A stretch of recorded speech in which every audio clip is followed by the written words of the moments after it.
For today's discussion mga boss, i-discuss naman natin si Garou, ang kanyang mga weakness at strength for build guide. Best items para kay Garou ay, Boots of Dexterity, Sparkforged Dagger, Eternity Blade, Blood Weeper, Daybreaker, Sage's Sanctuary, Pure Sky. Para naman sa arcane na recommendation, 10 Dominator, 10 Eagle Eye, 5 River, 5 Hunter. Para naman sa Hero's Lane positioning. Si Garou ay magaling sa Hero's Lane dahil sa kanyang ranged attacks at kakayahang mag-poke ng kalaban. Napakahalaga ng positioning niya. Dapat laging nasa likod siya ng frontline fighters habang nagde-deal ng damage. Madalas na sinasabi ng mga players na gamitin ang kanyang range para i-bully ang mga kalaban sa laning phase.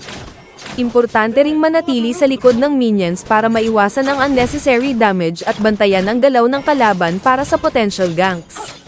Strengths and Weaknesses Analysis. Strengths. Ranged attacks, si Garou ay kayang magharas ng kalaban nang hindi nalalagay sa panganib.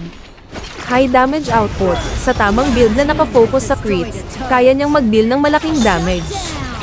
Lalo na gamit ang kanyang ultimate na nagpapabagal sa mga kalaban ng 50% kapag nag-crit.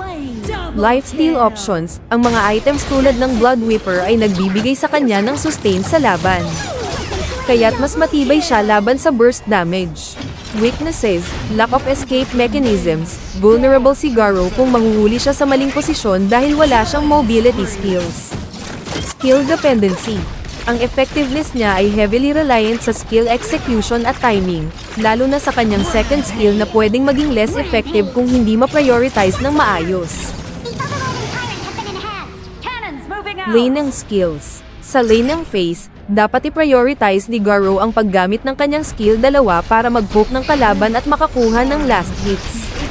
Inirerekomenda na i-max ang skill 1 pagkatapos ng skill 2 dahil nagbibigay ito ng mas magandang damage output sa trades. Madalas na sinasabi ng mga players na gumamit ng items tulad ng Boots of Dexterity at Eternity Blade ng maaga para mapabuti ang attack speed at damage potential niya. Team Fight Strategies. Sa mga team fights, dapat nakatutok si Garou sa pagposisyon sa backline. Kaya niyang mag-deal ng malaking damage habang iniiwasan ang frontline skirmishes. Ang tamang paggamit ng kanyang ultimate sa tamang pagkakataon ay pwedeng magbago ng takbo ng laban dahil pinapabagal nito ang mga key targets. Mahalaga ang communication kasama ang teammates. Dapat silang mag-coordinate ng attacks kasama ang tanky heroes na kayang tumanggap ng damage habang siya ay nagde-deal mula sa ligtas na distansya. Your team has destroyed a turret.